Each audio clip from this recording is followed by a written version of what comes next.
אין מי שלא נזקק לעתים בדחיפות לבעל מקצוע, שרברב או חשמלאי או מישהו אחר, ולא תמיד אנחנו יודעים, בואו נודה, אם מדובר באמת במקצוען הגון. הפרסום ברשת הרי לא אומר כלום, ההמלצות לא תמיד אמינות, ולעניין הזה בדיוק נוצרה אפליקציית BEE, שהיא מדרגת בעלי מקצוע לפי החברים הקרובים שלנו שכבר נעזרו באנשים האלה, ואנחנו יכולים להיוועץ בהם אונליין. איך זה עובד? קבלו את המפתח, עידן בחר. אהלן, מה נשמע?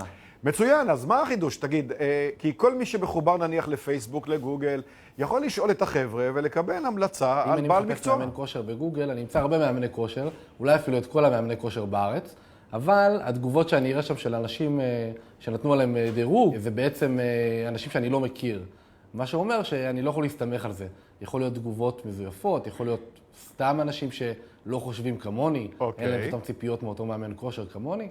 ההבדל המאוד גדול מגוגל זה שבעצם זה רק חברים שלך, וכל המידע כבר שמה. זה אומר שהיום שנכנסים לבי, ומחפשים מאמן כושר, אינסטלטור, מנקה ועוד הרבה מאוד שירותים, כ-40 שירותים, אנחנו יכולים לראות את כל החברים שלנו ומי משתמש במה ומי דיבר עם מה, בעזרת האלגוריתם שלנו, של חוכמת ההמונים שבנינו. אז אני יודע לבחור את המאמן כושר שלי לפי אותם חברים. אז איך אתה מזהה את המשתמשים האחרים בבעלי המקצוע?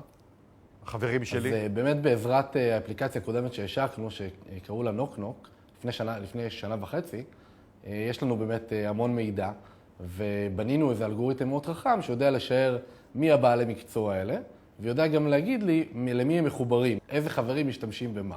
ואיך זה עובד, המאגר הזה? אתה נכנס לאפליקציה, אתה בוחר את הנותן שירות שאתה מחפש, האפליקציה מזהה את המיקום שלך בצורה אוטומטית, ואז בעצם אתה יכול לראות את כל אותם נותני שירות שחיפשת, דרך אותם חברים. ובעלי המקצוע מציעים את עצמם? משלמים על זה? איך זה עובד? רק בעל המקצוע משלם, השירות חינם לגמרי לכל המחפשי שירות, ושוב פעם, בעל המקצוע משלם רק כאשר הוא מאשר את הפנייה.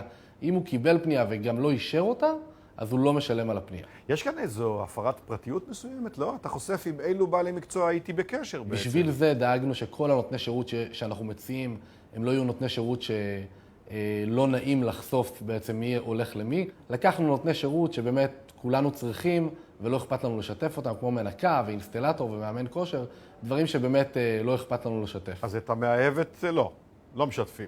את המאהבת נניח לא, כן. תודה רבה. בבקשה, תודה לך.